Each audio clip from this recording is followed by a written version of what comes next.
দেখুন বন্ধুরা, এই মুহূর্তে বাঘটি এখন কুমিরটাকে শিকার করেছে কুমিরটিকে খাও বলে। পরবর্তীকালে সিনটা দেখুন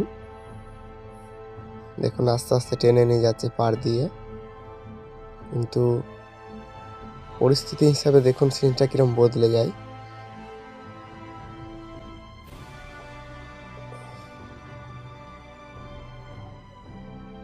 পরে লাস্টকালে বাঘটি কুমিরদের কাছে শিকার হতে হবে। এখন দেখছেন কুমিরটাকে নিয়ে যাচ্ছে মুখে করে।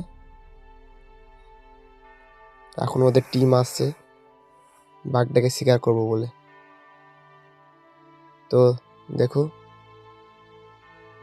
আজ পর্যন্ত কি হয়, বাঘটি চলে যেতে পারে, প্রাণে বাঁচতে পারে, না কুমিরদের মুখে শিকার হয়ে যায়। ওরা দেখছে যখন ওদের একজন সাথীকে টেনে নিয়ে যাচ্ছে বাঘটি, তখন ওরা বদলা নেবো বলে এসছে সবাই মিলে এবং বাঘটিকে শিকার করার জন্য এসছে। লাস্ট পর্যন্ত দেখুন ভিডিওটা। দেখুন বন্ধুরা, লাস্ট পর্যন্ত বাঘটাই শিকার হয়ে গেল।